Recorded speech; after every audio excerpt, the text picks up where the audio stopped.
Welcome, everyone. You've just stepped into a sacred space where purpose meets preparation, where we come together to strengthen not just skills, but spirit, character, and legacy. Here inside the Huddle in Mom's locker room of legacy, we go beyond the scoreboard. We speak life into vision. We nurture identity, fuel growth, and equip families with tools to thrive, on and off the field. This isn't just a workshop, it's a movement. A God-led playbook for legacy building, financial wisdom, emotional strength, and spiritual alignment. Disclaimer: the content provided in this video is for educational and inspirational purposes only and should not be construed as legal, financial, medical, or psychological advice. By watching this video, you voluntarily release moms, mothers of motivated sons. It had to happen, ETM, Dr. Erica Wilson, all facilitators, affiliates, and contributors from any and all liability. All content, including audio, video, graphics, presentations, workshop materials, and commentary, is the exclusive property of Moms and It Had to Happen, TM. Unauthorized reproduction, recording, distribution, or use of any portion of this content is strictly prohibited without express written consent. This video may contain copyrighted material not specifically authorized by the copyright owner. Such content is used under the provisions of the Fair Use Act for purposes such as education, commentary, and nonprofit awareness. We do not claim ownership of third-party content used under fair use. If you are the copyright owner and have concerns, please contact us directly for resolution. Thank you for supporting moms, mothers of motivated sons, where faith meets the field and legacy lives beyond the game. So lace up, lean in, and get ready to join the Huddle, where every voice matters, every journey is honored, and victory starts within. Let's go. Please be sure to follow us on Instagram, Facebook, and TikTok, Mothers of Motivated Sons.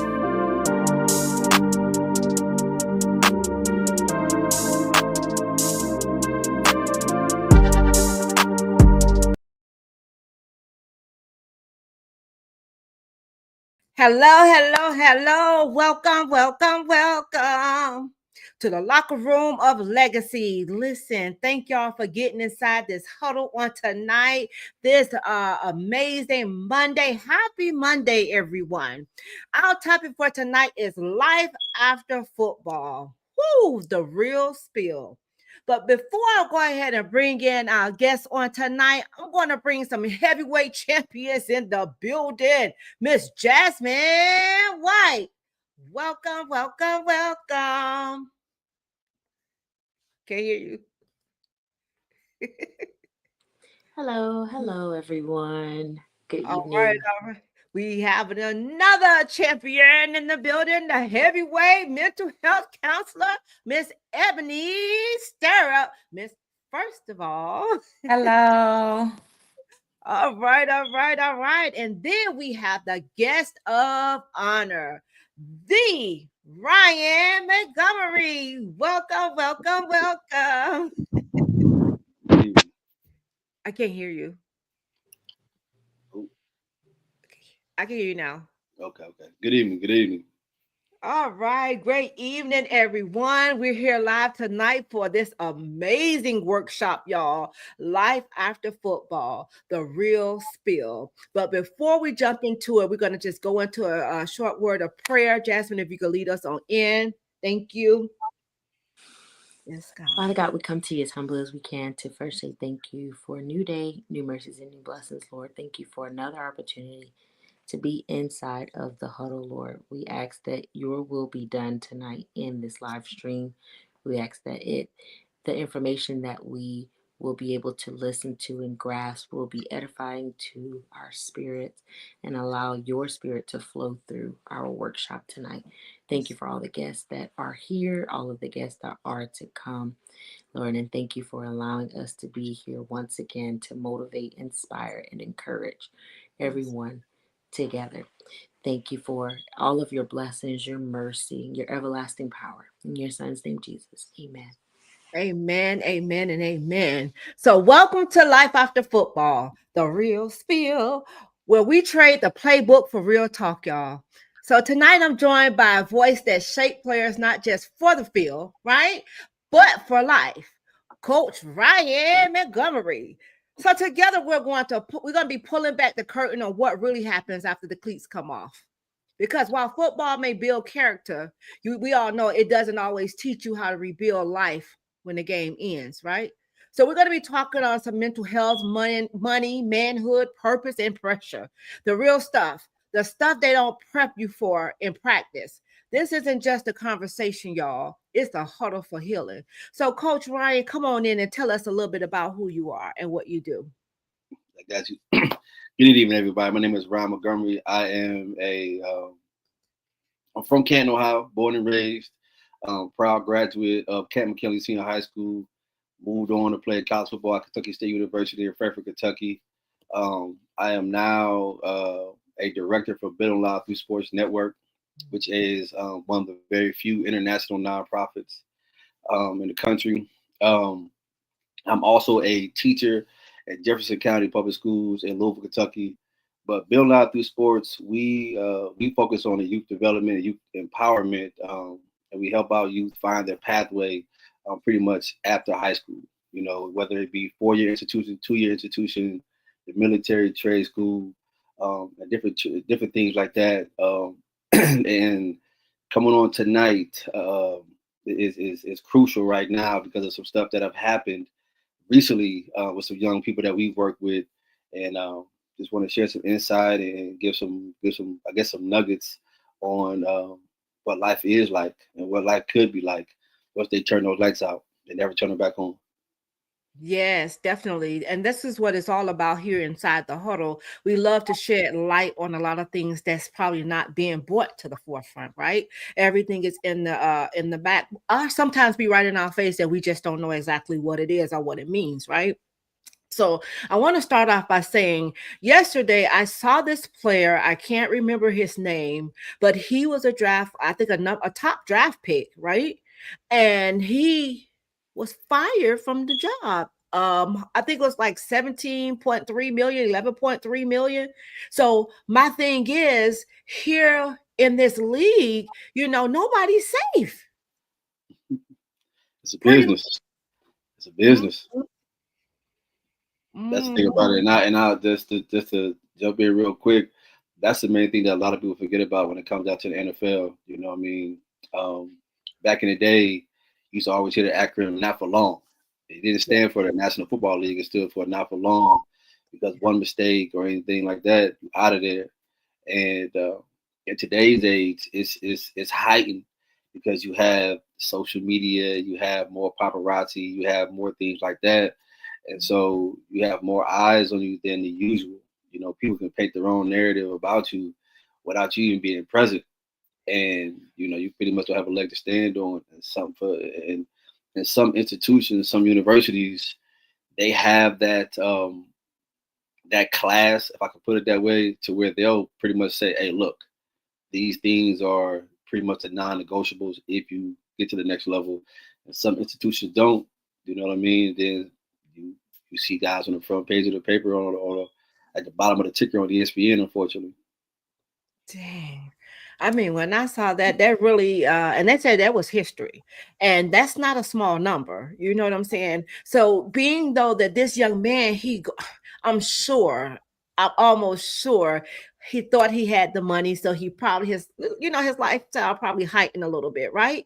But being though he was fired on his day off, coach, what? I mean, a high draft pick, right? A high draft round pick, right? Yeah, Is it doesn't matter. It doesn't matter. And I don't want to take the floor of anybody, but it doesn't matter anymore who you are. There was another young man, I think the rookie running back for the Cleveland Browns, got in trouble a couple of weeks ago for doing something. And you're seeing it more and more because back in the day, you didn't know if, and I'm going to use Deion Sanders just because everybody knows who he is. You would have known that Deion Sanders was speeding down the highway doing 100 plus miles an hour. You would have known Lawrence Taylor. You know what I'm saying? You didn't know anything about him having a drug issue or anything like that. You didn't know anything about those kind of things. But again, you know what I'm saying, in today's age, and it's trickling down to the high school, to the middle school, to the youth leagues as well. In today's age with TikTok, Instagram, Twitter, and so on and so forth, and even the Lemon and the other social media platforms that are out there, um, young people don't understand. Like, you think your life is hidden in a sense with the stuff you're doing, but at the same time, your brand and how you promote that brand, good or bad, I repeat that, good or bad, is being seen because you're pretty much showing people what you're doing every single day. You won't even realize it. You know what I'm saying? You tweet out this and you put this in your story, you put that in your story, whatever. Well, you understand the first impression is the only impression somebody gets. So as soon as I read that story, or as soon as I see that tweet, or as soon as I see whatever the case might be, and it's derogatory, I don't have anything else to go off of because I don't know you, and that's the only thing I gotta judge. The same thing, I mean, you talking about as far as getting fired. It could have been something small, then it could have been something huge. It could have been something that lingered on from days before, and it could have been something that happened brand new. You know what I mean? You don't know the dynamics, of course, but just the fact that he changed his life by being drafted and getting that contract. Then again, right back, he changed it again. And I'll yield the floor by saying this. People forget that that's real life, though. We all in the same boat because we all got regular jobs in a sense. And so we go to work tomorrow and be insubordinate of whatever the kind of way. Hey man, we getting the pink slip as well. So And that's the thing, because they didn't pretty much kind of feed on like what exactly transpired, but we do have our sports director in here, Mr. First of all. Mr. First of all, being though you hearing what Ryan is saying about what it could have been, right? We were saying nobody basically is safe. I don't care if you have that big contract, that low contract. Basically, nobody is safe. Can you piggyback off of that? Well, I'm sorry I came in a little late. I was on another thing. So we were talking about no matter what level or who you are, that you can get that pink slip at any moment. Yeah, so I didn't hear what he said, but I know they have its rules and guidelines. Like you mentioned, you being subordinate, you're not following those rules. At the end of the day, they have a job. They have uh superiors that's giving them directives. Hey, listen, it's either him or you. So yeah. Wow. And the thing is, too, what we have to also let the audience know as well, is not just what the players are doing, it's what people that's attached to them are doing as well, that can be a negative impact on our players, our sons, our loved ones. It could definitely be a negative impact on them as well. So, Coach, that's what I pretty much kind of want you to talk a little bit on, as far as, the people that's connected to them, because it don't have to be the parents. It could be a cousin, a sister, a brother, a sibling, but kind of like tackle it, hone in on that, because at the end of the day, I think family needs to hear too. We have to hold ourselves at a higher standard too, even though it's not about us, but we're attached to someone that it is. So one thing what I tell my athletes, I always give this analogy of your circle of friends, right? You're gonna be pretty much how they are, or and vice versa. And I would have a group of young men stand in a circle around me. Um, and this is how you kind of separate who you need to be around. So as I move to the left or right, I tell the young men, y'all move with me, right? Those are the friends that you want to have around you, right? Behavioral wise, even a gray head on your shoulder. Then I tell them, all right, you guys don't move, um, and then I will move, and I'll be restricted from moving any further. And I said, these are the people that you want to eliminate, because these are the same people that can bring you down, opposed to allow you to continue to prepare yourself better. So it's very important that you surround yourself around the same people, like-minded people as yourselves. And that way you guys can govern each other you can kind of reprimand each other and be held accountable. Say, hey, listen, come on, bro. You know, we supposed to be at practice at 4 o'clock or whatever.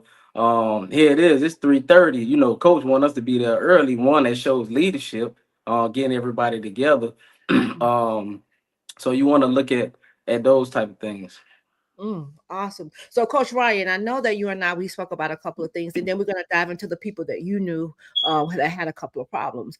And the thing is, you know, you want to also have people because see, when we as mothers or grandmothers, whoever it is, when we drop our kids off at practices, you guys are like the father figure in their life at that particular time. So we need to have stand-up coaches who is going to be telling our kids the truth, not kind of sugarcoating and just telling them something just to reel them in. So can you tell me what you think about that, Coach Montgomery? I mean, it's funny you said that because I was watching the podcast with Ryan Clark and those guys as far as the pivot, and they were talking about the whole thing between Ryan Clark and Cam Newton, and you know how college coaches, some of the greatest college and NFL coaches didn't play the game. They just pretty much was like just good men in general. And it took me back to when I was in high school, and it took me back into the people that poured into my life, and it took me back into where I today, the people that I surround myself by that never played the game, but they just care.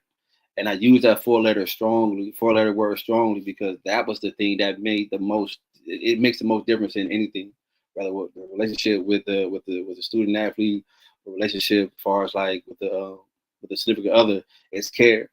And so I think that when it boils down to it, just being real, when it boils down to it, you can know all the X's and O's you want to about the game of football.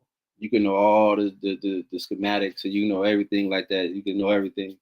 But like you just mentioned, when that single mom, we're gonna be honest on this podcast, when that single mom that has no clue what the game of football is like, that single mom trying to figure out how she buckles a chin strap, when that single mom is trying to figure out, hey, do I melt this mouthpiece, or do I just give it to you, put it in my, I don't know nothing about it, ain't no directions on this plastic thing that I got. What do I do?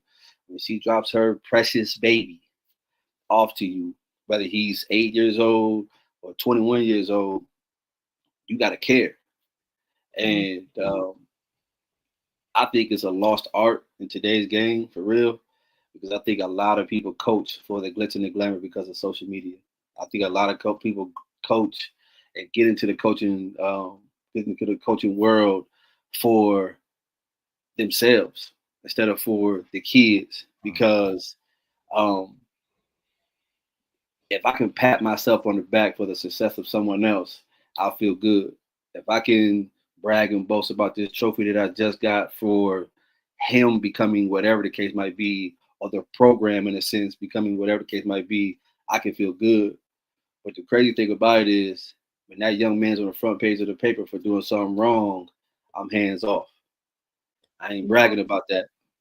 I'm not holding myself accountable for his mistake that I could have possibly prevented, you know what I'm saying, by having a word with him, by caring, anything like that, you know what I'm saying? But it's all good for those 2.5, 3 hours on those Friday nights, those Saturday afternoons, and those whatever the case might be. It's all good. But I'm hands off because, you know what I'm saying, I done played the game. I didn't got the rewards and anything like that. He messed up on his own.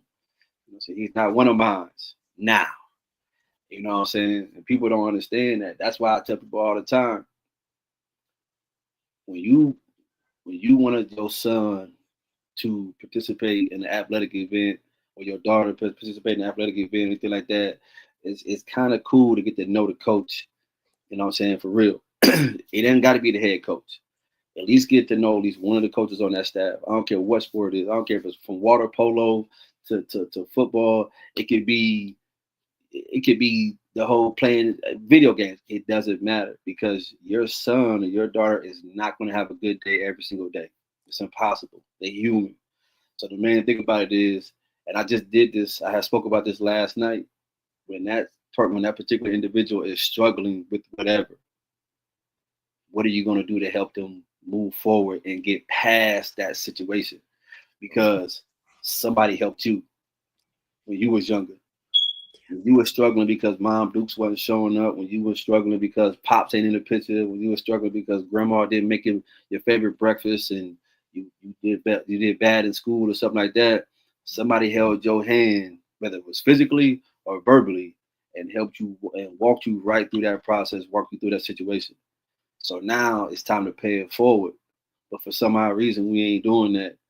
You know what I'm saying? We get caught up in the hype. And I'll use Snoop's league as an example, because people don't understand what you see on Netflix with Snoop and Dion when they was coaching them youth leagues, man. Hey, they don't show practices, dude. They don't show the team dinners, man. They don't show them dudes driving them kids home. They don't show them dudes going to the store buying them kids them uniforms and them helmets. They don't show that. They show the rah-rah part of it. They never ever show you that these grown men that got millions and millions and millions of dollars push all their time to the side to be out there with these kids from sun up to sundown. All you see is the kids dancing in the end zone and having a good time. But you never, ever see the grind. So you think that it's cool. Oh, man, I got my guys to newest unis, and you know, so I got that. But you forget, coach, before he put that game jersey on, he got to go to practice. Before he go to practice, he got to be at home. Before he be at home, he got a situation he got to deal with. So before he could even put the uni on, where you at in that gap right there? You know what I'm saying? Are you checking on that young man, that young lady in that gap right there? You know what I'm saying? Because that's when you lose the kids. You don't lose the kids during the game. I literally just said this last night. You don't lose a kid, and Coach can attest to this. Kids don't make mistakes in the game. They make mistakes in practice. Most kids don't really make mistakes in practice for real. They make them at home. Because if a kid is out of it at practice, it ain't because it's hot for real. Because as a coach and as a mentor, you're going to do everything you can to make sure that kid got something to eat, something to drink. But you got to remember, though, practice starts at 4:30. You get that kid a peanut butter jelly sandwich at 3:30. From 3:29 to back and forward to that morning, what they eat. Do you know? Did you get an ask? Did you give a suggestion? No. All you're going to say is, man, I gave him a sandwich, man. I gave him an orange. I gave him a banana. I gave him that. He should be cool. Come on, man. Don't forget, you come from a single parent home. You come from nothing. You come down from whatever your situation is. And like, again, and not to hold the floor too long, but like, we forget that part. And then what happens is when we get to the level that we think we at, we use that kid's struggle to elevate ourselves. Oh, we can't elevate ourselves anymore because we adults. Let me say that again. I didn't say we use that kid's rewards, his successes. I didn't say that. I said we use that kid's struggle because that kid fought through something to run through that brick wall for you. It wasn't because it was hot outside. It wasn't because you pushed him to his limits and made him see past, you know what I'm saying, expectations. Nah, man. He believed in the words you were sharing with him because at the end of the day, that young man figured out and thought that you cared. Yeah. That's it. Think about, and I'll yield with this. Think about majority of all the success stories from the Sterling Sharp, the Shannon Sharps, to the Deion Sanders, to whoever, the Michael Jordans, whatever. They always speak about one or two little instances to where they had to make a choice to keep going through adversity. Think about it. Kevin Garnett, Kobe Bryant. It's not a whole bunch of them. It's pretty much like one or two situations when they were younger and they was like, you know what? Gotta keep going. How do you keep going? Oh, well, coach so-and-so. Oh, with my math teacher. Oh, with my sprint coach. Oh, with my mentor from the Boys and Girls Club. Come on, man. You forget that small piece right there. Them four letters right there. We forget about that and we just use them in a way to where it just talks about success and it talks about the other things, but we don't use them to help us and the young people understand that, listen, I'm there. Not an issue. I'm there. When they turn these lights out, I'm there. You know what I'm saying? But that's the stuff that I've seen over the past few years, especially from the youth leagues all the way to high school. Obviously, different in college and so on and so forth. They got their own thing, but we always see the glitz and the glamour, man. We never see the process. You hear Inky Johnson talking about it all the time. You see Eric Thompson. They talk about the process, but we use the process as a punchline. We don't use it how it's supposed to be used, man. Like, come on, baby. Like, the process is the part where you come to the crib and you sit there, you be like, you know what, man, I ain't going to practice. It's hot. Forget coach. But then you think to yourself, like, you know what, man, I live in this 2-bedroom house. There's 17 of us in this house, man. I ain't ate nothing but ramen noodles and oatmeal. Something got to shake. I got to get up out of here. Yeah. You make a choice. You give up a sacrifice and make it happen. Wow. Wow. That's a little deep there, Coach. Woo. All right. We are not ignoring our audience. We're gonna leave the comments and everything towards the end, but please do feel free to put your comments in the section and we're gonna bring it up a little later. This conversation is getting really, really good. So, Coach, as you heard what other coach was saying, oh my God, it's the truth. It's definitely the truth, especially when we're coming from a single parent home. At the end of the day, like you said, that mom probably don't know how to even strap up the chin strap or something like that. And that's one of the things why I'm so passionate what we do here, because I didn't know a lot of it when my kids were playing. I had to kind of like navigate and find out how to find out how to navigate that journey, but it wasn't easy. But however, you just want to have coaches like you guys that speak not just volume into our children, but that care. That's the one thing that you said, that cares, because at the end of the day, some of our kids are coming from being raised by kids, right? So they probably don't know how to show them the type of love that the kid need, especially if it's a single mom. So now I need to get that male figure, that little toughness in me. So kind of go piggyback off of what Coach was saying, because this is really good. Yeah, I think it was real important about what he said about the care thing. The type of coach.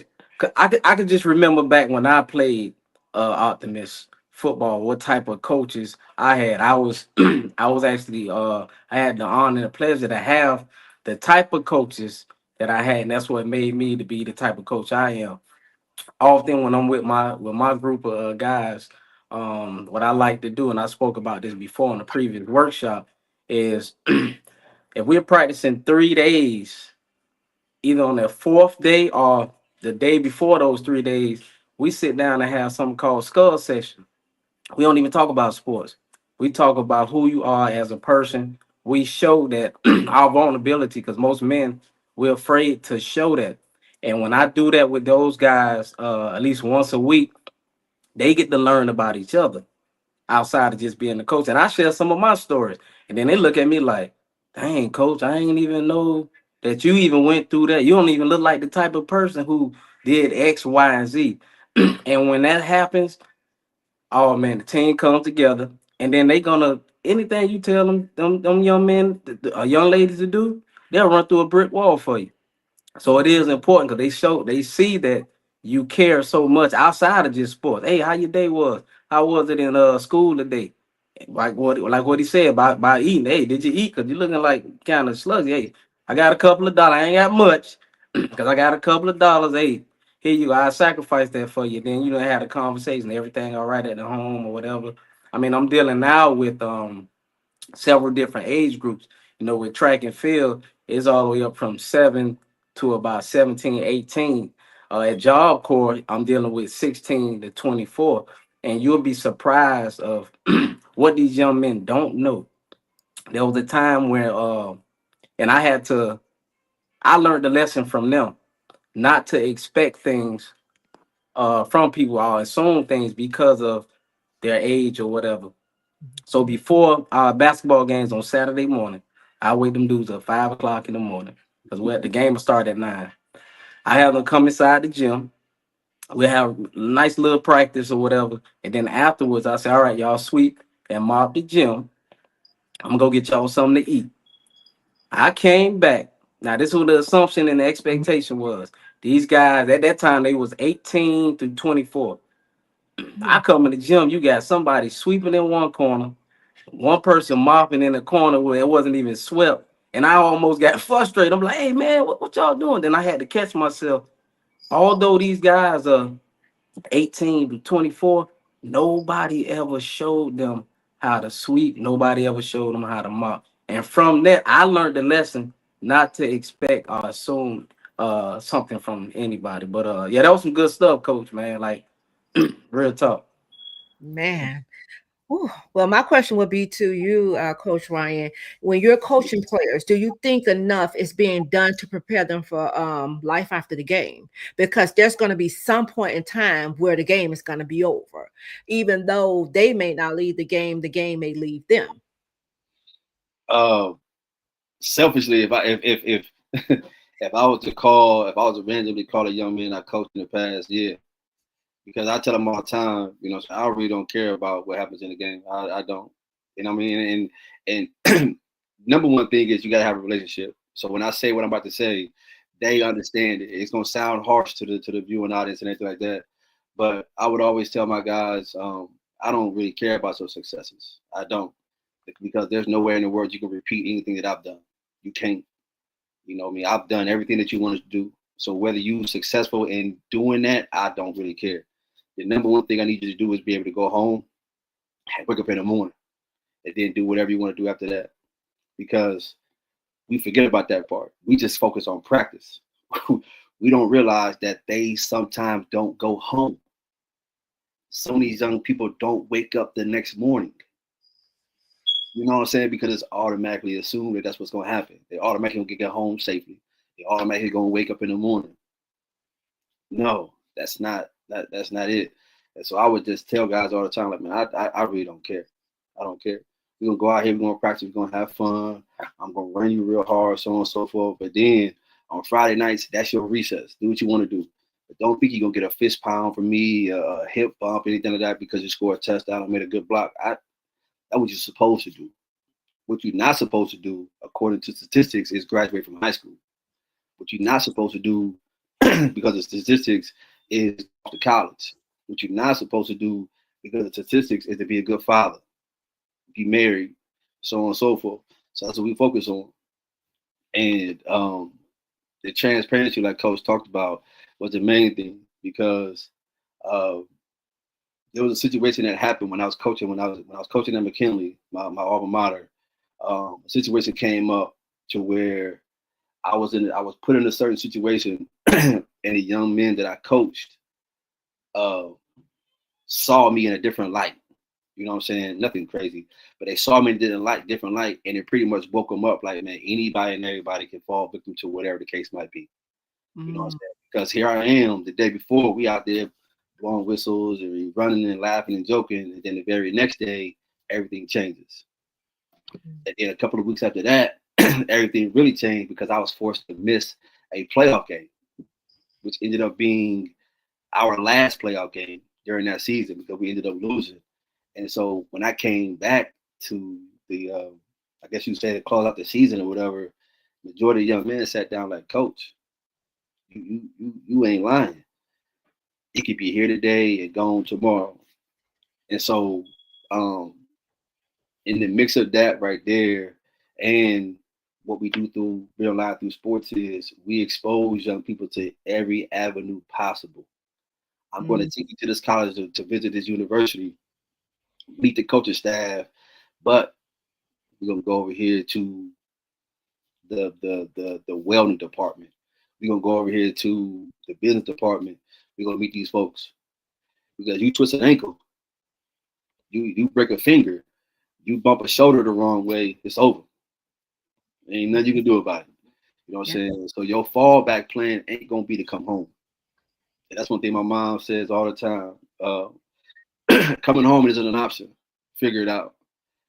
Because you're gonna have these people that are gonna help you navigate your next step because you're gonna meet them without you realizing you're gonna meet them. And I joke with the young men, full scholarship or not, the best friends you're gonna have on that university's campus is gonna be the financial aid person, the person in the library, the person in the cafeteria, your residence hall director, and probably somebody in the office of admissions or something like that as well. Your football coach here today, gone tomorrow. Yep. You know what I'm saying? Point blank, period. So your coach, yeah, build relationship, get recruited, so on and so forth. But the dorm, the cafeteria, and the library will be the three main places you're gonna be at when you're on that campus, no matter what. I don't care what who you are. You can call it a study table, you can call it whatever case might be. So that's you're gonna meet them people. Then as you meet those people and you play the game of football or you play the game of basketball, it's called networking. See, Yep. we don't use those words with the young people enough. It's called networking because when you have these team dinners, these team outings, and you doing this stuff with the boosters, those boosters are people that have money, that have jobs, that have things that you can go get. Because if you need an internship, which we always tell our guys, don't worry about summer workouts. That's gonna be a force-fed thing. You gonna work out in summer when you get to college. Don't worry about that. Go get an internship. You don't have to look far for an internship, dude. You got a booster club. You at whatever university, they have a booster club. Talk to Joe Blow and Susie Sue, who the head of the booster club, and find out what multi-million-dollar booster, what multi-million-dollar booster is a part of the program or a part of the university in general.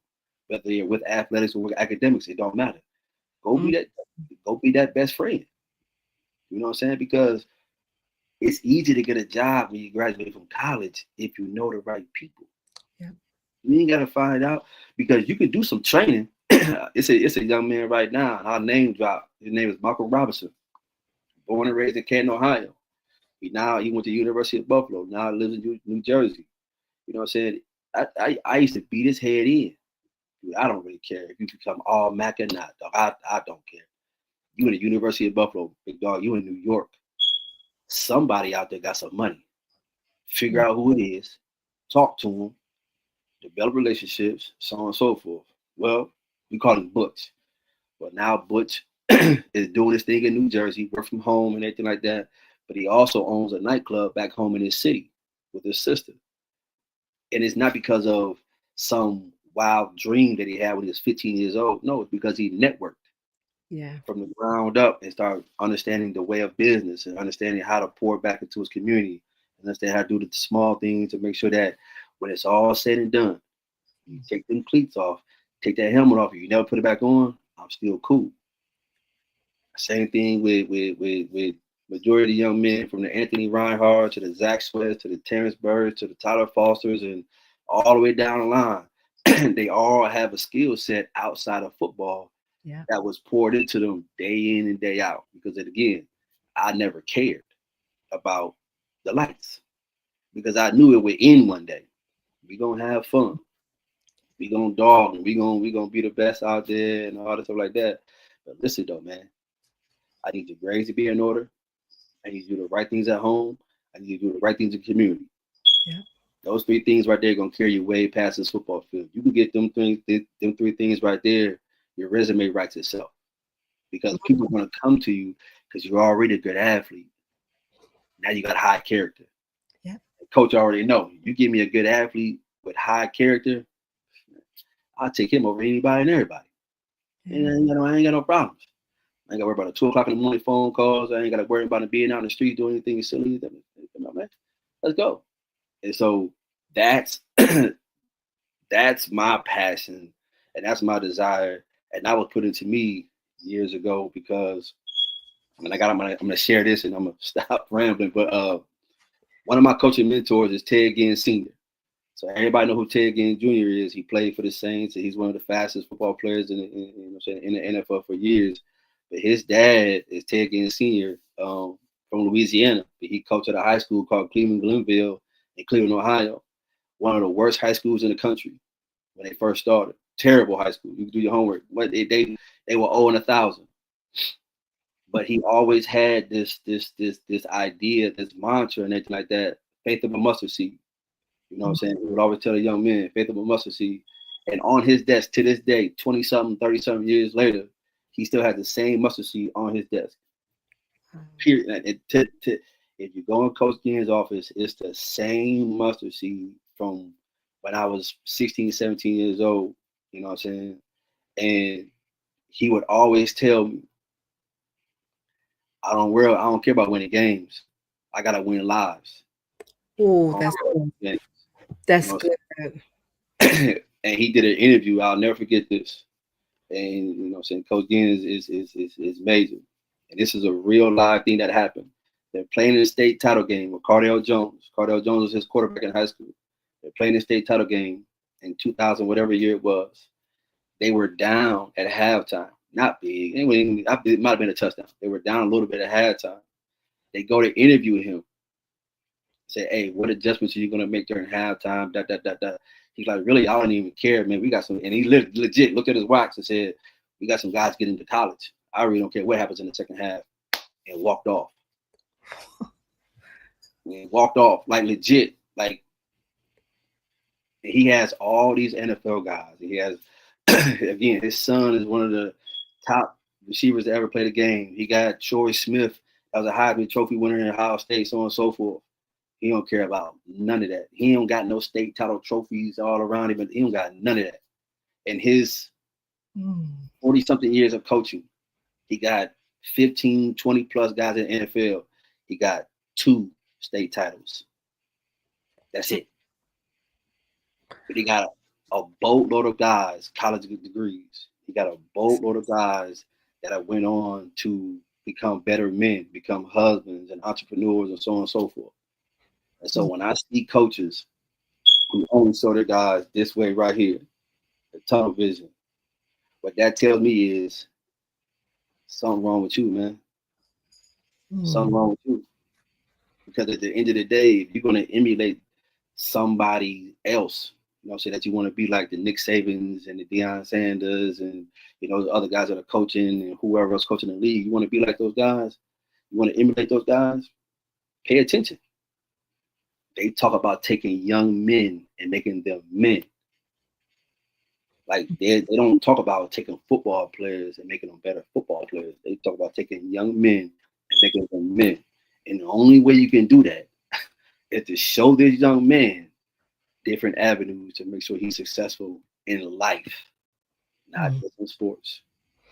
If your guy flunking classes, and you ain't helping him read. Your guy doing the wrong things with these females, and you ain't showing him, hey, dude, you can't be treating women like that. Yeah. Your guy ain't taking the trash out at the crib, but you let him skate through practice. It's the small things. And Coach, and I'll say and I'll yield with this.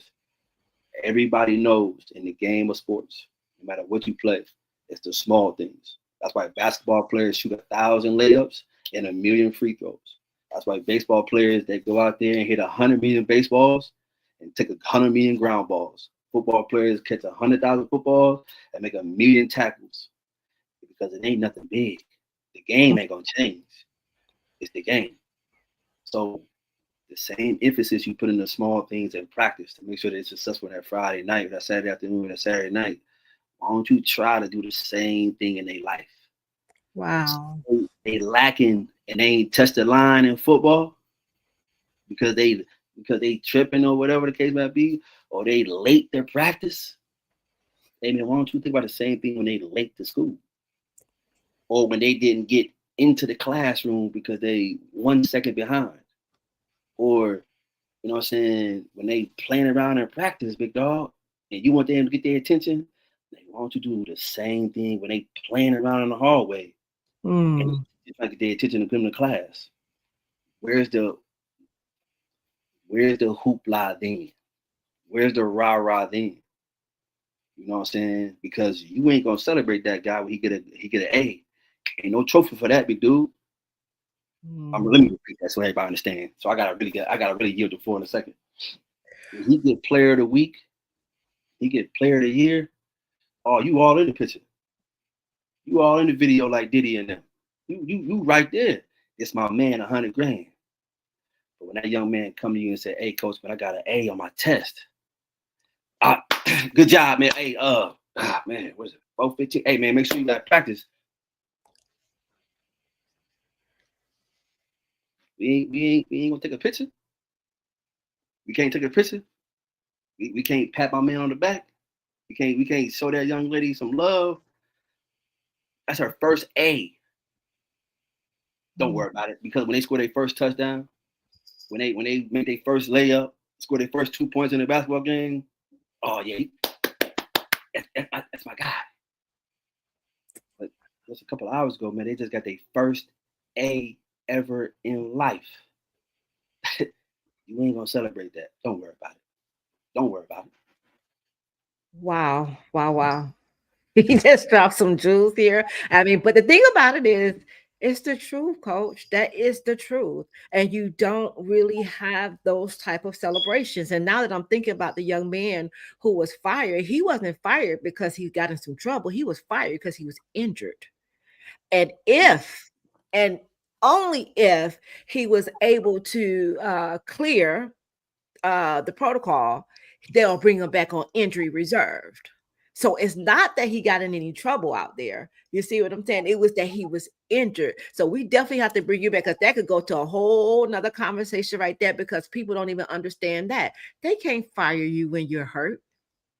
But we'll jump into that later. See, y'all know, y'all think moms don't know something, but moms know something. Now, I had to go through some stuff so we could get here now. And this is why we have our team. We're building our team, because I can't tell you what to be a project manager. I can't tell you what to be a mental health therapist. I can't tell you what to be a coach, but I can tell you what it is to be a mom. You understand? So this is why you put the put the pieces to the puzzles and bring everybody in, so we can have successful workshops like this. Because why? Like you said, we want our kids to come back home. What mother, does not want her son or her daughter to return home the next day, or the same day from school?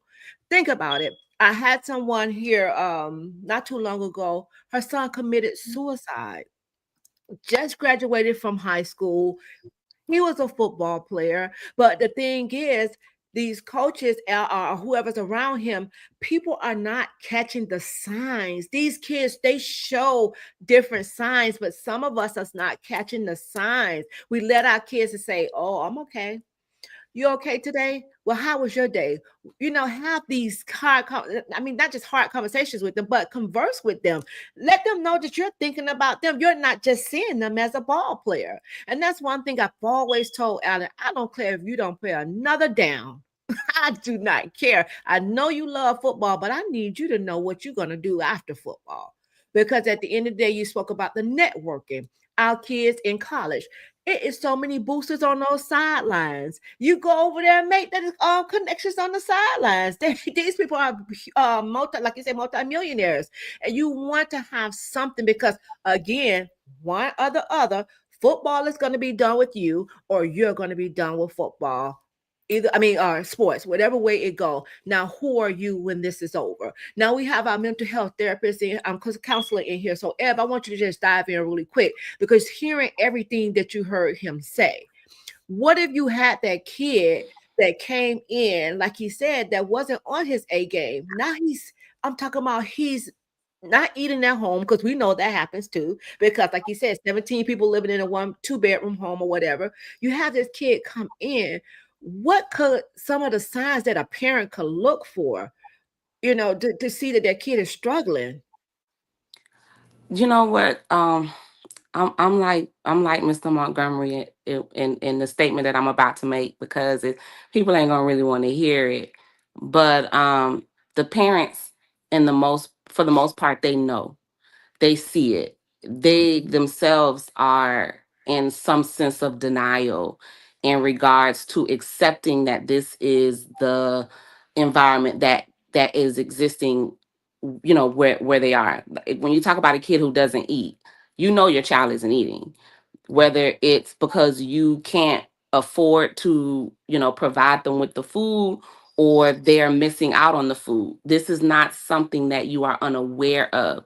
But in a lot of cases, it's the humility to seek out the help that you may need for your children to get the things that are provided to them. And in most cases, we don't seek out the assistance.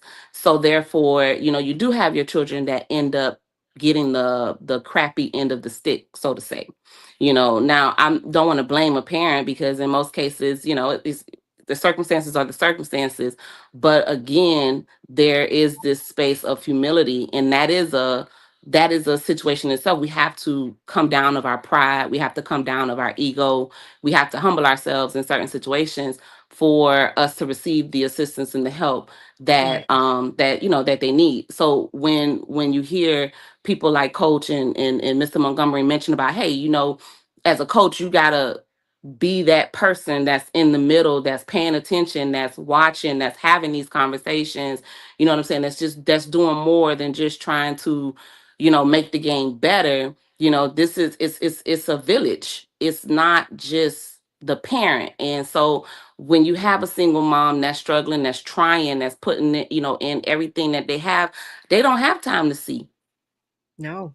They don't have time to pay attention because I'm trying to work the 4 jobs to pay this bill, or I'm trying to rob Peter to pay Paul, as most of us like to say. You know what I'm saying? And so that's where the coaches are coming in, and they're caring, they're paying attention, they're seeing, they're not ignoring what exists. You know what I mean? And so when you talk about this individual in life after football, those individuals, or life after any game, those Yeah. individuals are able to make it after the fact because the tone has been set. You know what Right. I'm saying? The foundation has been laid. And so someone has poured into them, someone has exposed them so that they're able to mentally be in the spaces where they're not falling apart. We as human beings, we learn. Everything that we do is a learned behavior. Okay. So nothing is innate. Nothing is just like it just happens because this is just who. No, everything is learned. You learn to do things because there are rewards, or you learn not to do things because there are consequences. And that's why it's important that there are conversations about, hey, this is the first step, this is the second step, this is what you do. This is important, but this is more important. You know what I'm saying? Like, these are the things that we teach. Therefore, when you get injured, when you no longer can play the game, that's not the end of the world. Right. I have something that I can reach for and I can pull from because someone was telling me this at this point. Someone told me to go talk to, the librarian, or to go talk to the person, like you say, in the dorm, who's just part-time working in the dorm, but may, got a husband who got a whole business on the other side of town that is needing some people to do some work in their, at their facility. Like, just kind of letting you feed into these individuals is important. And we talked about that in other workshops about the building of relationships. It's not just the parent, but it's the village. But at the end of the day, as a parent, the signs are there and they're not invisible. And it's not, I don't have to pull it out of my child. I just have to pay attention. I Mm. just have to stop for a second and pay attention. And if I stop and I pay attention, then I will see it myself. You know what I'm Mm. saying? Because your child. I know when my son is not being my son. I know that. And I don't have to too much ask him why and what's wrong. I can just determine there is something, because you're not yourself. You're not that person coming in the room trying to jump on the bed and talk to me. Now all of a sudden you like, what, you know what I'm saying? I'll know something's up. And as a parent, I'll address it how I need to address it. And that might look like conversation, or that might be me meeting the need in a different way. Or better yet, I might not be able to do it at all. And I might have to then reach out to coach. That's good. And that's what happens though if mom have, like you said, working all those jobs, and she has several kids at home, and her attention and it's just her. You know, that's Priorities. yeah. Before I became Mrs. First of all, I was a single mother. I know I see him over there jumping up and down. Yes, babe, that's you. Before I became Mrs. First of all, I was a single mother. And as a single mother, I was working as a therapist and teaching school in the daytime, and taking care of not just one child, 2 children. You know what I'm saying? So having the plate extremely full, doing Yeah. the things that I know I needed to do, on top of saying, hey, God called me to do ministry, trying to do that too, like all these different things. But what's my priority? Yeah. And so, I remember my mom saying little things like, or, you hear people say, hey, if you don't get to it, it will get got to at some point. Like it's gonna still exist. Yeah, You yeah, understand yeah, what I'm saying? If you don't pay the bill today, yeah, the yeah, bill yeah, will be there tomorrow. It's not. They're not gonna say, "Well, you didn't pay it, so it's gonna disappear." It ain't. That's okay. They might add on an extra couple of dollars, but it's still there, right? Like so, we are the ones that create in our mind this "I gotta do it right now" mentality, and it causes us to not focus on the things that are important. Mm-hmm. And so as a mother, when you do have all of these responsibilities, one of those responsibilities hold great weight, and that is your children. So Right, although I got to pay the bills, although I have to feed them, although I have to do these things, my children are my priority. And so there is this moment where I have to pause. right, right. And so Yeah. as a single mom, we have to tell ourselves it's okay to stop. It's okay to put this down for a second to pay Mhm. attention to where you're going. Because when you don't pay attention to where you're going, you're going to run into walls. Yeah, definitely. And then that hurts. Very bad. But Mm-hmm. that's the thing too. I like to tell people, especially the single moms, or people, period.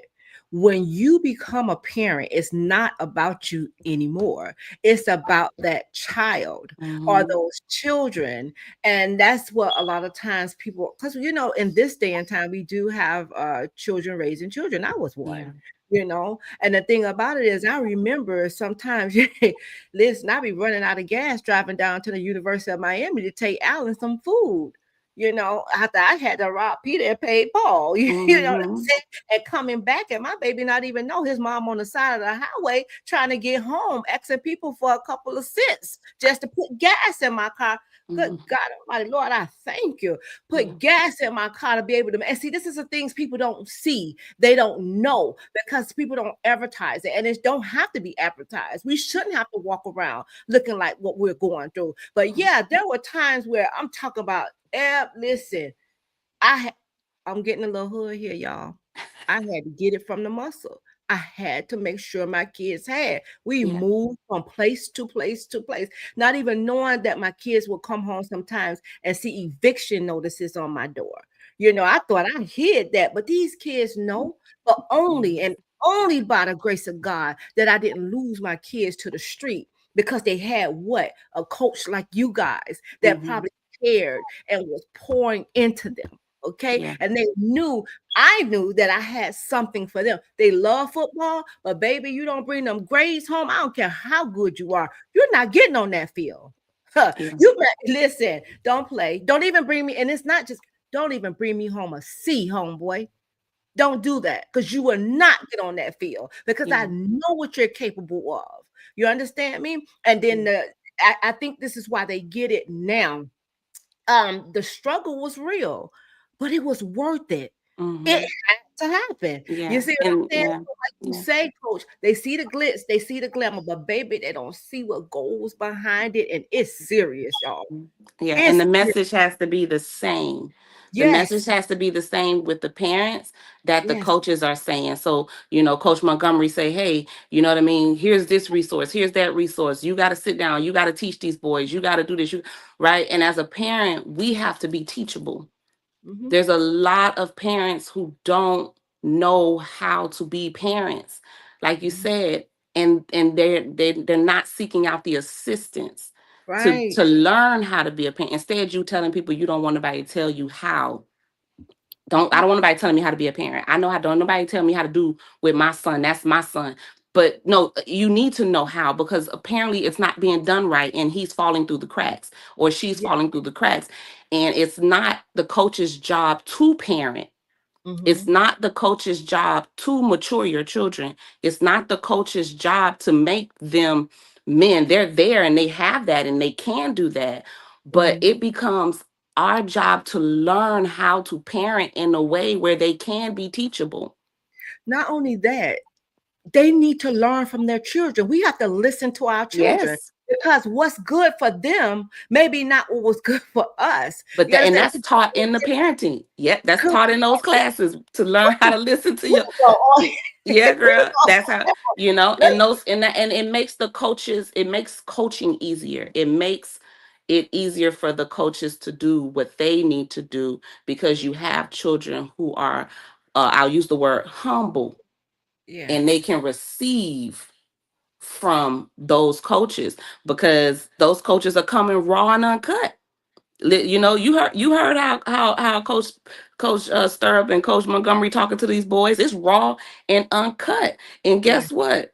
We have to prepare our kids to receive it in that manner, to be humble enough to listen Yeah. and to not take it as, reprimand.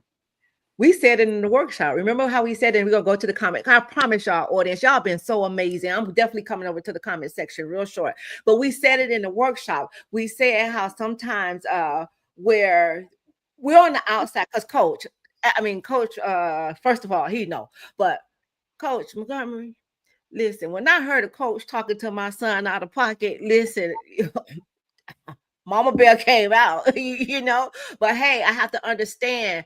We have to understand as parents, maybe that's the report that coach and that child have. We're on the outside looking in. Now, did I ever say anything? Probably not to the coach, but I was ready.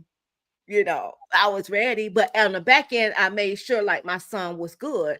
No, ma, I got it. Long as he say he got it, I'm good. I just need you to have it, because if not, mama got it. But at the end of the day, we have to understand as moms, if we are moms on here, that may be just the way the relationship that coach and that child have. And that's the way that they deal with one another. And that's the one thing I love to say. We need to stay out of people's business and stop trying to read the room when we wasn't called to read that room. Let me go ahead and go to the comment section. Come on now. Naomi say being teachable. Yes, yes. Ebony, thank you. She says, amen. Alexis Crawford said, sports is a stepping stone for them to get to where they can be successful. It's not the end goal. They could be successful even off the field. So that's one of the things we need to tell our children, because success is not just doing things on the field. So that's I wanted to put that out there. Parents make their children feel like sports is all they have or need to be successful. Oh my gosh. They don't look at what the athletes are good at outside of sports, so they can nurture that talent as well. That's another truth. Come on, they coming with it in here, boy. Let me see. I know we have some more comments here. Come on. Ebony says, do these organizations have a sis bro group? As it has been mentioned, parents may be working multiple jobs. Yeah, we have mothers and motivated sons. Shh. Oh gosh, come on, Ebony. Take time. Go ahead, Ebony. Read it. Okay. That's all right. Sometimes we have a little visitor. Hey there, sweetheart.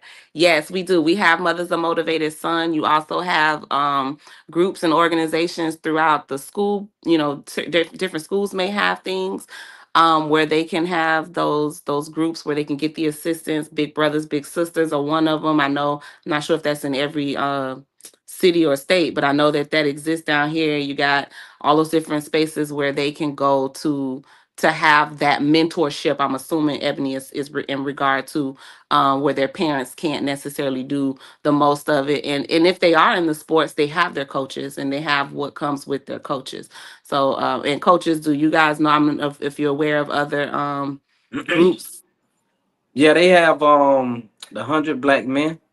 They are a great mentor group, and they're pretty much, I'm not gonna say everywhere, but they're located in many places around the United States.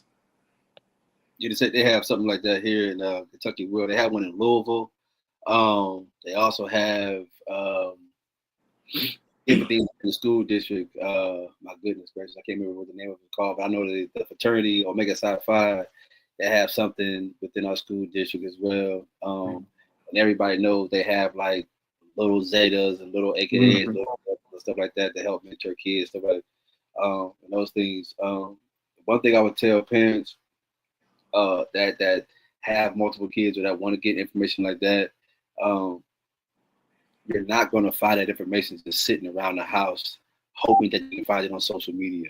Correct. You know, I know everybody uses social media to pump out everything like that, but the algorithms and everything like that with social media, it normally is just about parties and stuff that you will see with the limelight because everybody's going to reshare that information. So sometimes, man, you might have to be boots on the ground and go to the United Way, go to the YMCA, go to the Urban League, and ask those questions. You know, I know, I hear it all the time. Oh, I never knew that they had this summer program. Oh, I never knew this particular thing going on.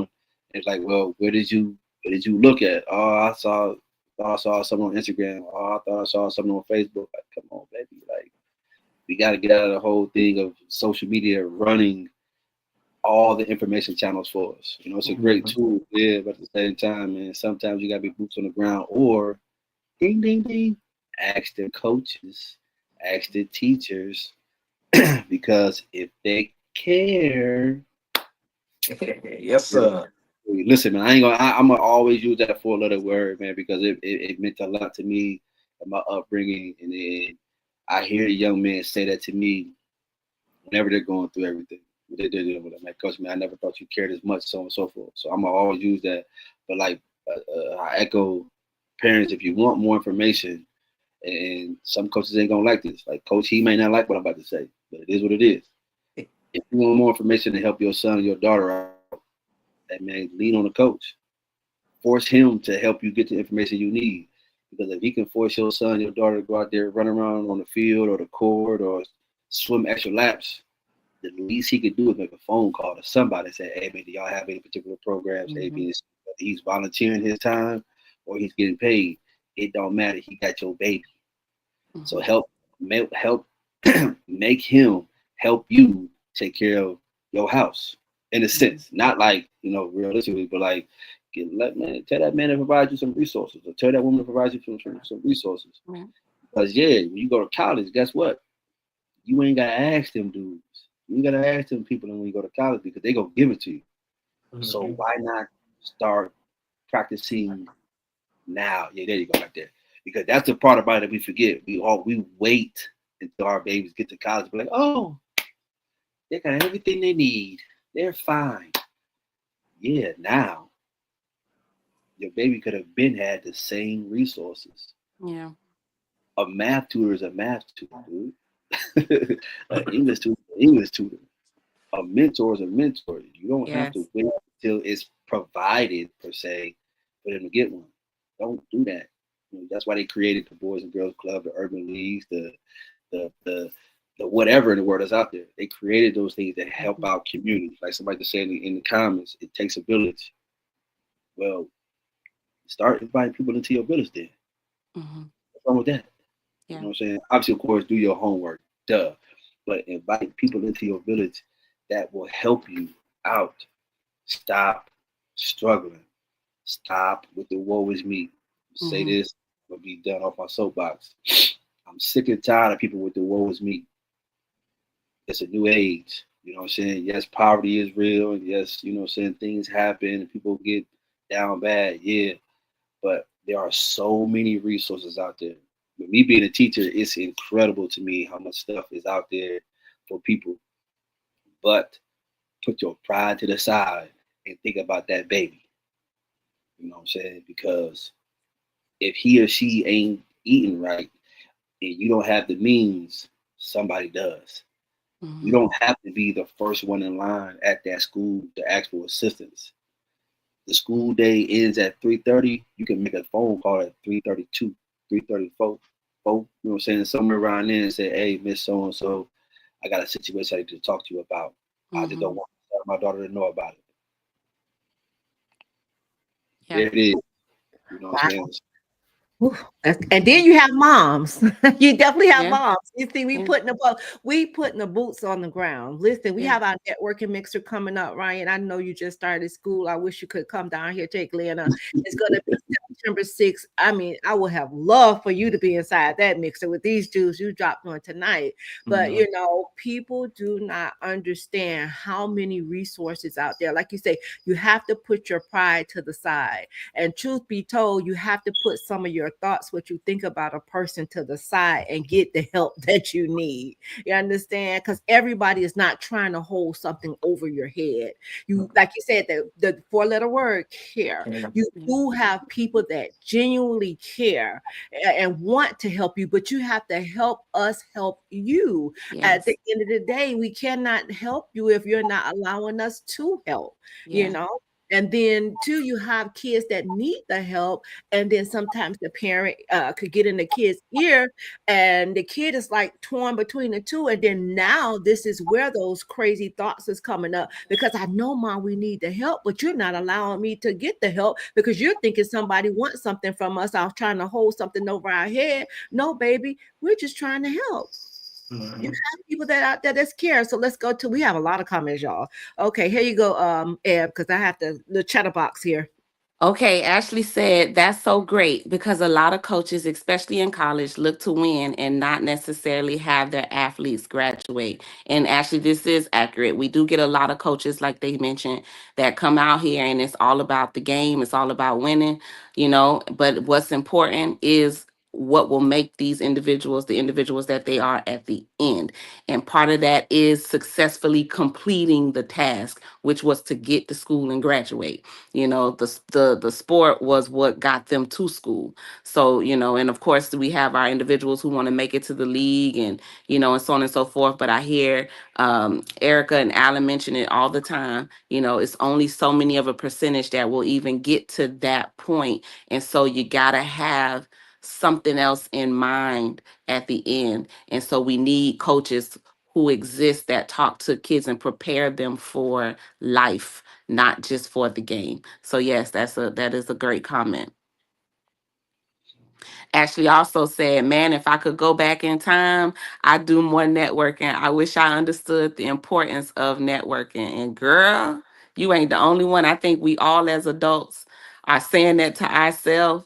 You know, I appreciate this current generation because they embrace the idea of connecting and coming together. But I love it. Yeah, we all wish we could have gone back and made some changes. Ashley, you in these comments heavy, girl. Ashley said, my basketball track coach came in at a time where I felt I was alone. I'm glad he pushed me to try out because I've been able to travel and make great connection. Man, coaches, you guys don't understand the impact that you have on these individuals. It's major, and it does, you know, it makes us and them into the people that they are, you know, today. So you guys are appreciated. Ashley also said, that's so true. I will forever appreciate my coach who drove me to and from practices, paying fees and providing cleats or shoes. Knowing he cared made me go hard in my sport and on myself. Yes. And that is true. Ebony says that's what Teddy Bridgewater tried to do, but they suspended him, which I think was insane. I was waiting for that conversation to happen. Yeah, yeah. I didn't think, I ain't know we gonna touch on it, but like I'm not gonna say I got an inside track, but I got a homeboy up here from St. Pete, and you know what I'm saying, him and Teddy Bridgewater ended up playing together at U of L.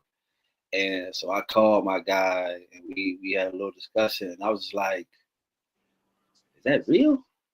And so when he broke it down to me, now Teddy made it clear now, but people didn't even know, man. Teddy wasn't even paid, man. No, he wasn't. He wasn't even on nothing. None of the years. He could do whatever he wanted to do, for real, Yes. for real. He was just trying to pour into his alma mater and being like, look, this is what we doing, you know what I'm saying? This is what's been done, whatever. So that's why when he came back, and then we can hop off this, but you know what I'm saying? But that's why when he came back and pretty much let everybody know, like, dude, I've been volunteering. Like, that ain't gonna change nothing. I'm just trying to shed light on what's needed for these kids, because I came in and did A, B, and C.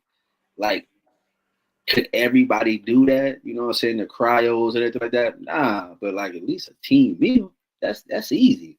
But just like anything else, same thing happened with Ed Reed, same thing happened with Dion in the sense, or whatever case might be.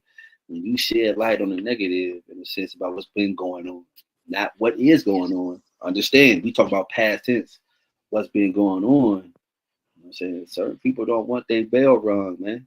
You know what I'm saying? They don't want that. I mean, you don't want nobody to come in your household and be like, hey, dog, why that rug over there lumpy? You pull the rug back and be like, hey, man, what you got toys and socks and chicken bones and come on, man, why there's no person in here?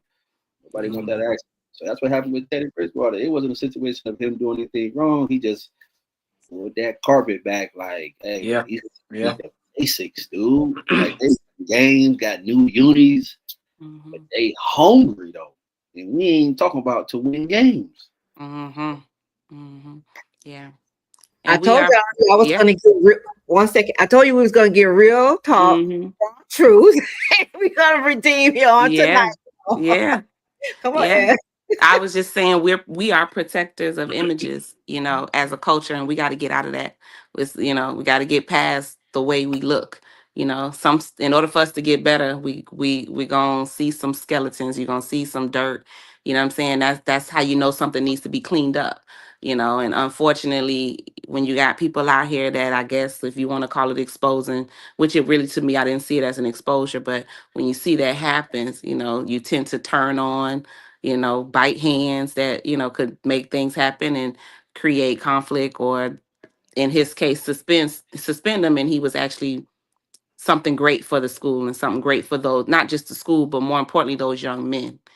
You know, and instead we should be listening to those young men. Erica, you say it all the time, like, listen to these kids. These kids have a voice. No one asks those young men what impact, you know, that he had on them, or how they are impacted now that he's suspended, now that he's no longer coaching them. You know, how is that affecting them as young men? Because I'm sure that he tapped in to their lives outside of sports, you know. And so that's a sad task. Randall says, is it Randall or Kendall? Am I looking at that right? It says Randall. Randall, thank y'all. Okay, Ryan, I see you, nephew. Oh, okay, Ryan, I see you, nephew. That's how it was said. I had to say it exactly like that. Okay, Ryan, I see you, nephew. There you go. All right. Alexis says, so good. You are the company you keep. Yes. And Ashley says they have more eyes on them than ever, with the more people who want to see their downfall. Good evening, everyone. Ebony says, blessed evening, everyone. Shannon. Yes, Shannon. Thanks for joining us. Oh, yes, I'm really feeling this webinar, girl. Ashley, we all feeling it. We can't have it stop. We wanted to keep it going. Oh, you know what? This here was amazing. I mean, the jewels that was dropped here on tonight. Ryan, you have to. I know you'll come back. I'm telling you, he is such a. When I say humble, some may look at it like what he said earlier was careless, but you have to know him to love him. I'm telling you. At the end of the day, what he said is the truth. You need people to tell you the truth. Real talk, raw truth. It's what you're going to get here inside Mom's Locker Room, because we're not just building champions. We're building legacies, guys. These guys are more, these women and these men, they're more than a sport. You understand me? I get so touched when people look at our children like they're just a sports player. They're not human when they make these mistakes. But I'm not going to touch that, y'all. We'll come back at another time, because that could be a whole nother conversation there too. But the thing is, y'all, please, moms, get the information. Ask a whole lot of questions. I don't care if they sound stupid, dumb, or whatever. Ask the questions. That's the only way you're going to find out. You know, you have different programs, like the young lady asked earlier. There's so many different programs. Ryan himself, him and his mom, them built an amazing program. He just went out and spoke to our high school on last night. So Ryan, I'm going to give you the floor, since you are a guest of honor, and you could go ahead and close us on out, because this was so good. Oh, did any of the panelists have any questions for Mr. Montgomery? Oh, Jasmine did. Okay, go ahead. So it was more of a statement. Amazing job. Thank you so much, Mr. Montgomery, for coming out and just kind of blessing us with the wisdom nuggets. Definitely appreciative. One thing I will say, being a former high school teacher, uh, one thing I can tell you, coaches make such an impact. I hear the conversations, the kids come in the room, and all you hear is coach this, coach that, coach this. And they are just amazing. And the kids really look up to them because, to be honest with you, there may be things that the kids will go and tell a coach that they may not tell their parents, that they may not even tell their friends, but their coach is, it's almost like, I would say the safe haven. Like I know I can confide in my coach. I know my coach is going to support me. And then also too, thinking about life after football or life after the sports. It is all about who you know, to be honest with you. And I heard this going to a HBCU. It is who you know. That's right. And that is so important. So it's important to make sure you're staying on top of that networking, and really kind of getting yourself into the right places and in the right conversations with the right people. So I definitely appreciate you sharing your wisdom tonight. Definitely insightful. And it was a pleasure for you being here. Mm-hmm. Well, Coach, I have something to say, man, from one brother to another. I know the struggle and I know the rewards, man. So continue to do what you're doing, man. You know, we both gonna be talked about for a long time, even when we gone. So just keep it up, man. And I need to get in contact with you. Maybe you might want to join one of my workshops, my next one. When I'm talking about, because you touched on something. Um, Being a student athlete opposed to being an athletic student, and the and the benefits of being a multi-sport athlete. So yeah, I'll probably see if I get your number from Dr. Erica. Absolutely. Yes, sir. Wrong with that.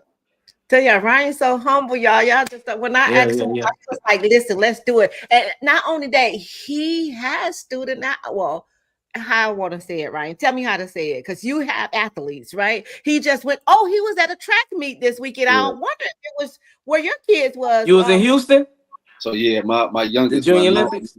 Junior Olympics. My 9-year-old competing in the Junior Olympics. She was actually down there for 4 events. She did the triathlon. She did the 1500, the 800, and the javelin. So Ah, yeah. yeah. Nice, nice. Our two just left. They just came home yesterday. They were there. My son did the long jump and the triple jump for the, what Yeah, is he, 17, 18? Yeah, Is it 17. 17, 18? And my daughter did the discus for 15-year-olds. So yeah, yeah, that's man. something Yeah. like literally. I'm literally, 'cause we were there from last Saturday until Yeah. this Friday, Saturday. I don't even Mhm. remember. Yeah, they left last Thursday, and they didn't come back till Sunday. Yeah. Yeah. So yeah, Yeah. I've yeah, fresh off the plane in a sense. Absolutely. And he said, he was like, you know what? He was like, I don't want to commit and I can't be there because, I definitely want to be there. So that's why he decided to do tonight. And he say fresh off the plane. See, that's dedication. And Ryan, Yeah. I do not take that lightly at all. That means you believe what we're doing here at Moms. You believe in, the Moms program. And thank you for that. But I want you to just take this time right now and speak to that mom, that athlete that may be under the sound of your voice, or even the parent, because sometimes the kids are being raised by a grandparent or aunt or something. So we're going to give you the floor. I mean, the main thing about it is to understand that athletics is the vehicle. You know what I'm saying? Uses the vehicle like it's supposed to be. We use and abuse athletes. I tell athletes all the time, we use and abuse you to the utmost for somewhat of our success. Use and abuse us too. You know what I'm saying? We have the insight, or we should have the insight. We should have the knowledge and resources to help you beyond the playing surface, find out what we got to know. Again, it goes back to the 4-letter word, care. You know what I'm saying? And for the parents, because she mentioned it earlier, there's no such thing as a dumb question. I don't care if you ask me as a coach, what color cleats does my son have, or what does it matter when, does it matter what kind of food they eat before the game, whatever the case might be. ask questions, because the longevity of the student athlete isn't found out, isn't adhered to, isn't taken, or whatever the case might be during practice. It's when they go home. You don't become a good student athlete on the practice surface. You don't. You become a good student athlete at home, because you got to get the proper sleep, nutrition, and so on and so forth. And also when it comes down to what's being poured into you. And so I got to touch on my uncle. We all grew up in a different atmosphere, in a different environment, and everything like that. And we spoke about those coaches that poured into us, those coaches that helped us out in the long run, in the impact. And my mom uses that word a lot, impact. You have no clue. This is for parents as well. You have no clue of the impact in a positive or a negative way that a coach can have on your student athlete. When your student athlete comes home from practice, I'm tired of y'all not asking your student athlete how was practice. You need to know how practice was. Because of that individual, no matter how cool they are on social media, how cool they are in any other environment, I don't care how cool they are.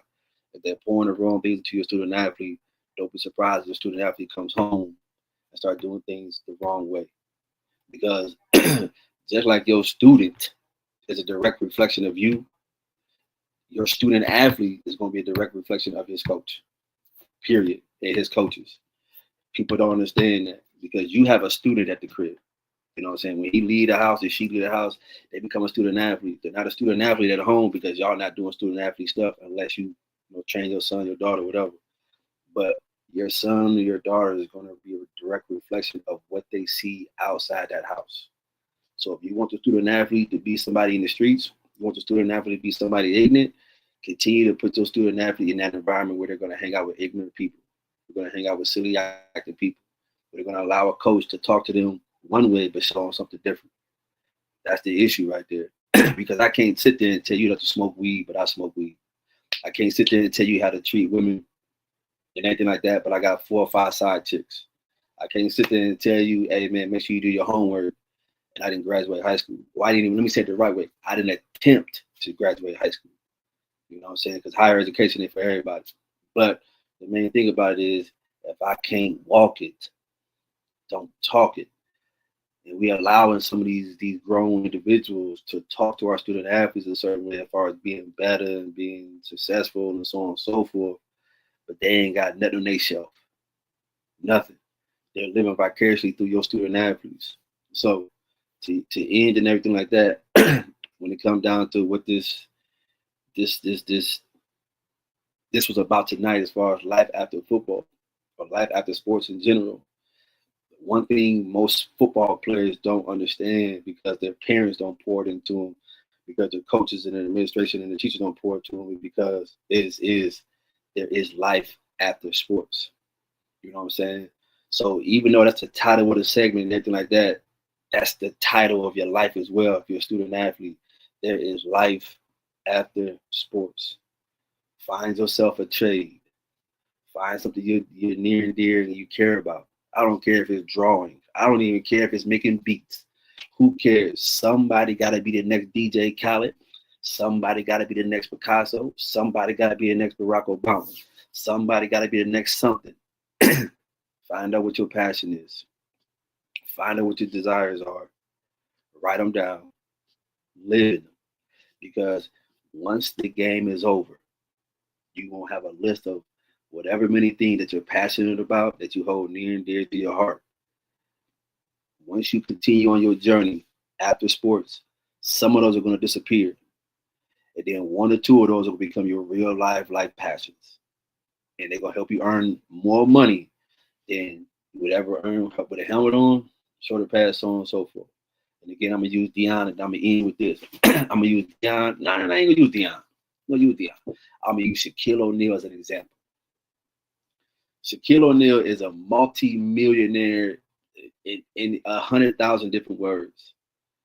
My man Shaq got burger stands and car.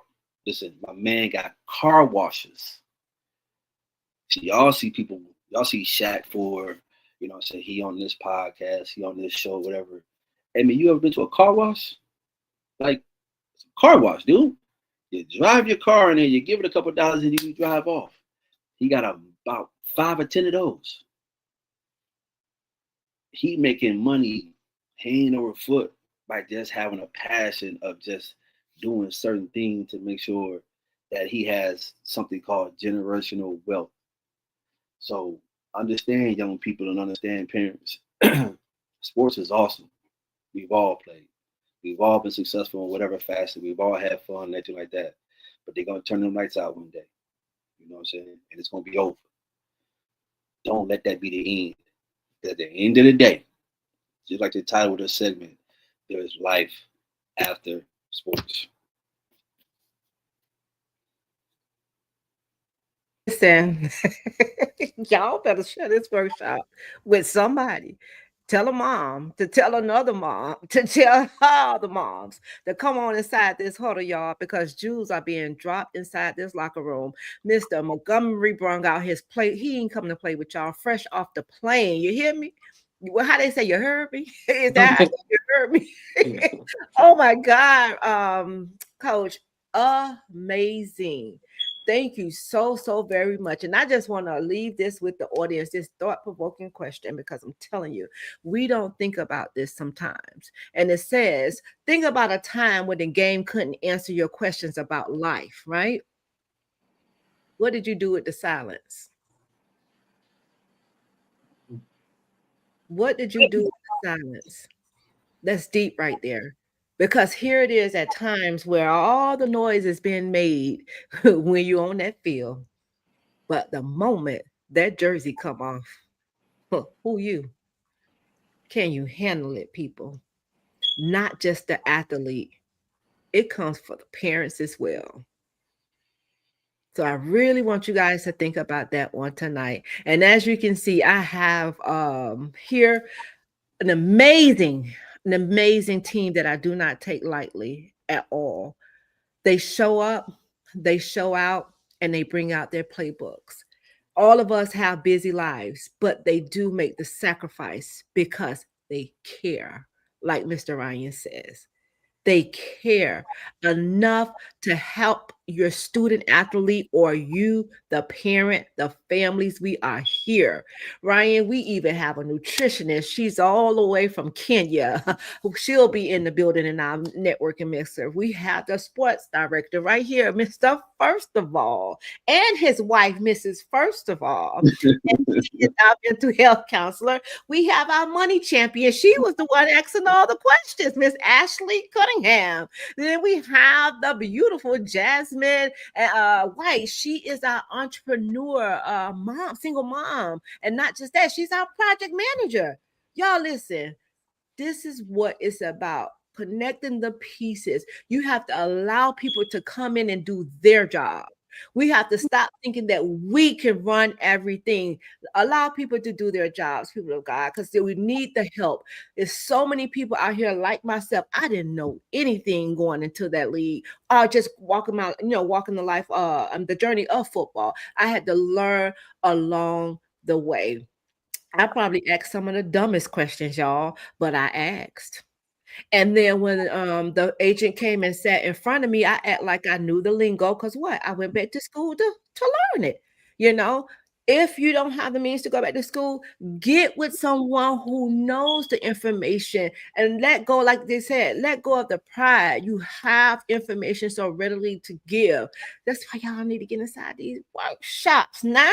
Stop playing. So tell a mom to tell a mom to tell another mom and the athletes to come on inside the huddle in a mom's locker room of legacy. Again, Mr. Ryan, thank you so very much. I love the connections that's being made here.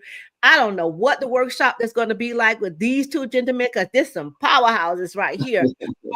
What is your workshop, Mr. First of all, so I could, even though I'm gonna connect you both. All right, mine is next week, August 11th. I'll have on another guest, a good friend of mine, Rashad Johnson.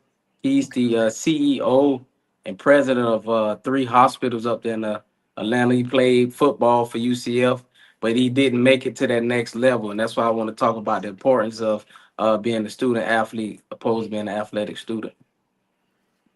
All right, Mr. Montgomery, we have you in. We have you in. Tap me in. I'm in. You know what I'm saying? Yeah. That's why I'm looking at my calendar right there, trying to see what I had going on. Like, hey, listen, man. Listen, and I know we ain't trying to be here too long, but like anytime you get an opportunity, I don't care who you are. Anytime you get an opportunity to pour into the youth, man, you should always take advantage of it. Yeah. But the number one thing is, or like and I said it already. Somebody poured into you at one time, man. You had to make a choice. You had to make a decision like that. So anytime you got an opportunity to get in front of some kids or get in front of some teenagers or high schoolers or whatever the case might be, and share whatever the story might be, who cares? It doesn't even matter. Anytime you get a chance, you should do that. And it doesn't have to be something like this for an hour or whatever. It could be 5 minutes and then rah, go to practice. But the number one thing is, like he mentioned, transparency. Us as black men, and I'm gonna say this too, because we want the real. We over time, but I don't even care. Us as black men, you know what I'm saying? Like my man said, 100 grand. Us as black men, we so tough. Yeah. You know what I'm saying? We so thugged out. We so almighty and everything like that. But what's crazy to me is we will sit there and watch Inky Johnson, Eric Thomas, Deion Sanders, and other individuals that are coaches or whatever. We will sit there and watch them pour their heart out on TikTok, pour their heart out on ESPN, and not think that we can do the same with the young people we sitting right in front of. But what we'll do is this. I bet you we'll do this though. We will get on TikTok and be like, ooh, that's a great message by Inky. Let me share that with the team. You can say the same thing, my guy. Yeah. You just came from nothing too. Why you gotta lean on this other man that they can't touch? I live by a quote, and it's on my signature. You know what I'm saying, Dr. Erica, see it on my signature as far as my email, and this is real. And I want this to be on record so everybody understand. A young person cannot be where he or she cannot see or touch. Say it again. A young person cannot be where he or she cannot see or touch. So I'm tired of y'all sharing people's stories that they can't see or touch. You standing right in front of them. Inky Johnson got hurt, never played the game again. Did you tear your ACL? You know what I'm saying? E.T. Thomas was homeless and so on and so forth, whatever the case might be. Bro, ain't you? Did you come from nothing? You know what I'm saying? Like, why do you got to lean on them? You got the same exact story. Same story. The only issue is you want to share your stories over blunts and weed. Don't worry about it, though. We can go. Don't worry about it. You want to share your stories when it's time to get high and play dominoes and take shots. Come on, man. You got the same exact message, dude. Stop giving these guys somebody else so they can lean on for messages to help them get out their situation. Inky Johnson ain't, I'm going to say, just Inky ain't from Miami, Florida. He ain't from Louisville, Kentucky. Eric Thomas ain't from Canton or Cleveland, Ohio.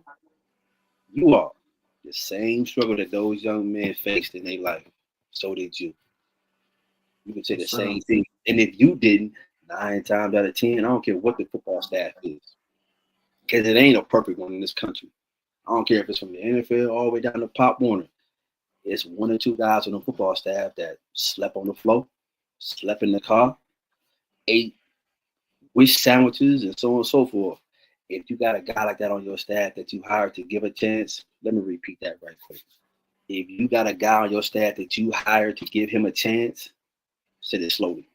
If you got a guy on your staff that you hired to give him a chance to get outside of his situation and make sure he had a better life, let that man that is now successful, living the right way, doing the right things, finally feeling like he a man because he has something to look forward to, let him be a vessel to these young people. Let them understand, bro, what's going on right now, that ain't got nothing to do with tomorrow. I just came from where you don't want to be at. This is what it looked like to progress. You get up, you put both feet on the ground, you square your shoulders, you lift your chin up, and you move forward.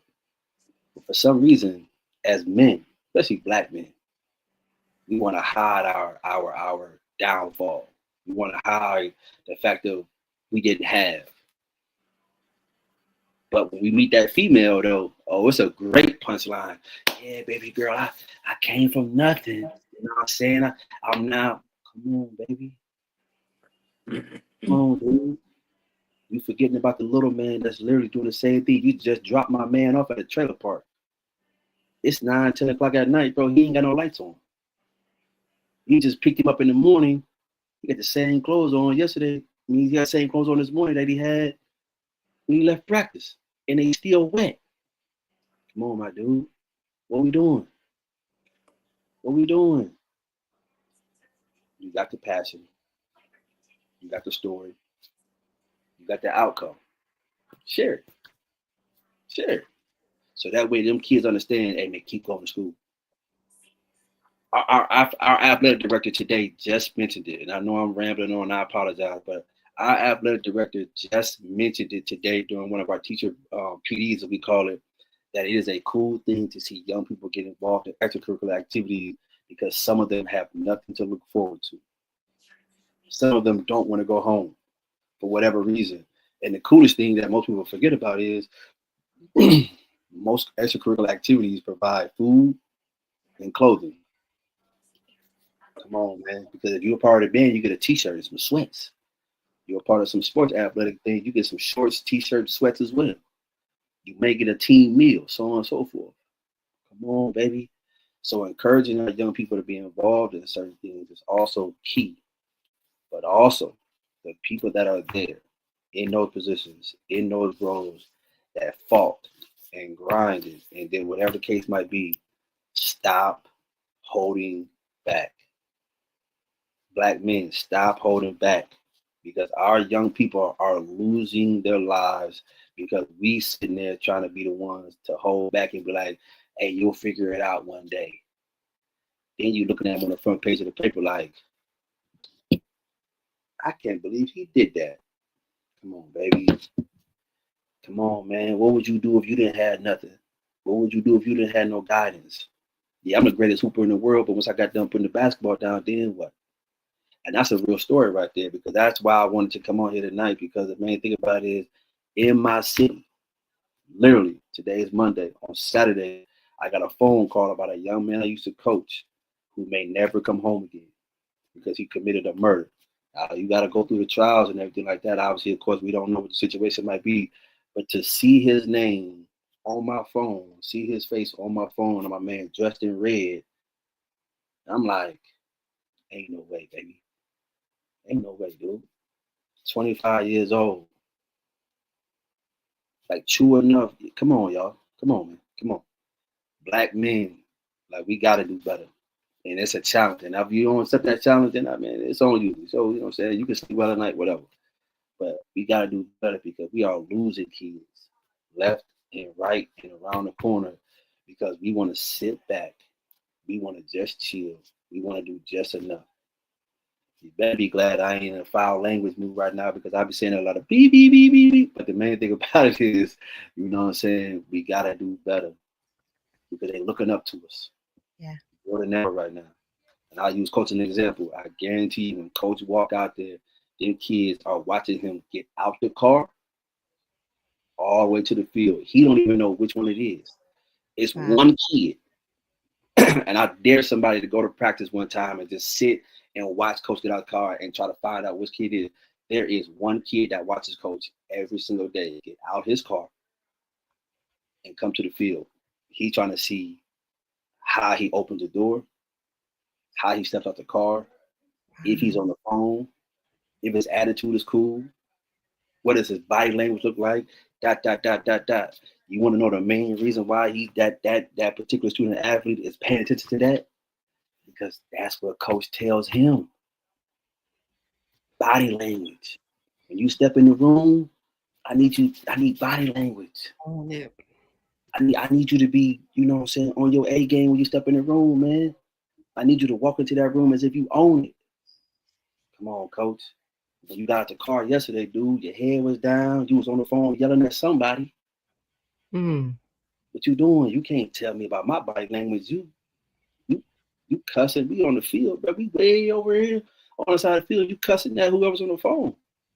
Come on now. So we're gonna be transparent. We're gonna be real as you want it to be, the real spiel. Yes. As black men right now, because we are letting our student athletes and we are letting our kids fall by the wayside because we're doing just enough to make it. Period. We are doing just enough. And I ain't talking about just fathers. I'm talking about men in general. We are doing just enough to make it. Mm. But our kids ain't making it though. Wow. Think about that. We as men are doing just enough to make it, but our kids ain't making it because every time a young person has a situation, hey, I'll talk to you tomorrow. Matter of fact, hey, like text me later on and we'll talk about it. Hey, it's late though. It's 9:15. Hey, hit me up in the morning, right? Listen, I'm about to eat dinner. Hit me up in the morning. That. And then about 11:30, 12 o'clock, that kid gone. And all he want to do is talk. Yep. Yep. Want to do is talk. Yep. And so I apologize for doing that, but it's just more so about like, man, my man, 100 grand, great young man. I really hope it works out the way that I've heard the rumors work out as far as at the house or whatever. But like a situation like that, man, you talking about a great student. You get basketball. You talking about a great student. You know what I'm saying? Very, very impactful in the community and so on and so forth. He got put in the wrong situation and it could affect the rest of his life no matter what. But with that guidance, with somebody being in his ear saying the right things, who knows? So we lose one, let's try to gain three. Yes. Now we lose one, let's try to gain three. Yes. You know, so let's try to figure that part out. We go to the funeral, we sit there, we see all these young people, you know what I'm saying, at the funeral, mourning, being hurt. Okay, pull two to the side and say, hey man, are you good? Come by my office tomorrow, let's talk. Because we keep losing 2, 3, 4, 5, 6, we're gonna run out of numbers. So I'll with that. If we lose one, y'all, come on, baby. If we lose one, let's try to gain 2 or 3. Yeah. Let's try to do that instead of just being like, all right, it'll be okay. They mom and they daddy got it. Come on, baby. Come on, baby. So I apologize, but I just had to say that though. Don't apologize. I mean, this is what we're here for. We're here to give the real spill. That's what tonight's topic was, the real spill. And you did just that. But you know what? I see. I don't know what these two gentlemen show gonna be like. So y'all better be here August 11th. I'm telling you. I don't know, but hey, you got to get inside the huddle. You definitely want to be inside the huddle.